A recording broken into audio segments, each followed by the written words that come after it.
Masaji so bili zame največje doživetje črne celine.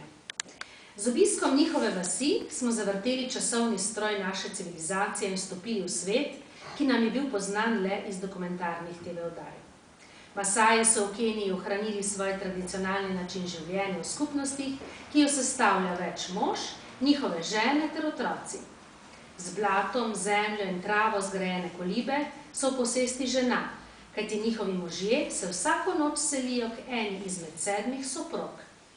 Ko smo postavno domačinko z ogromnimi luknjami v ušesih vprašali, kaj se zgodi, če želi mož kakšno noč ponoviti spanje pri isti ženi, je odkimala in se izvila z besedami, da je to big problem.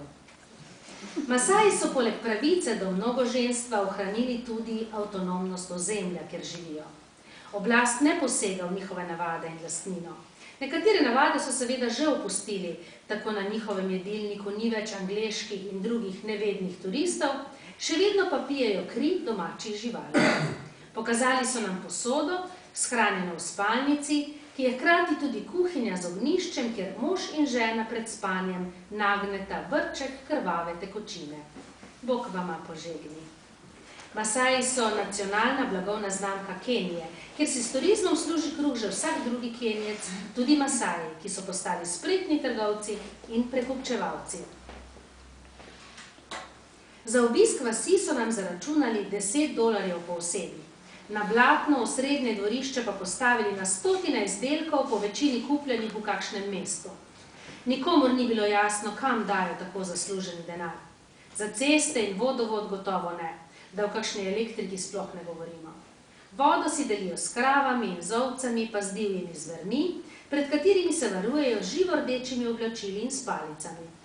Živali kenijske savane vsako leto pojedo kar nekaj Masajev. Največ tedaj, ko so že trupla. To afriško ljudstvo namreč ne pokopava umrlih, ampak jih družinski člani odnesejo v divjino, kjer jih vključijo v prehranjevalno verigo nevegetarijanskih prebivalcev te čarobno lepe pokrajine. Džambo, Kenija. Mustafa, 20-letni beach boy, nas je že nestrpno čakal z goro malih lesenih živali. Halo mama, halo papa, je vpil čez kamnito ograjo, ki loči njegovo ozemlje od zastraženega hotelskega raja. Tako zelo so nas svarili pred njimi, češ da so prava božja naloga, da jih ne smemo najeti za mestne vodiče, da se jih ne znebiš, če si prijazen, mi pa smo z njimi zelo lepo shajali. Povedali so nam, da v Keniji ni več tako, kot je bilo. Tudi pri nas ni.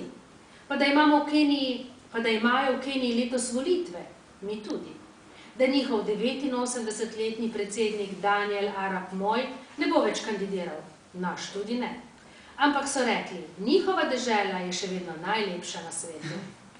Ko smo po 2 tednih ponovno prestopili mejo na Šentilju, nam je bilo jasno, da je res.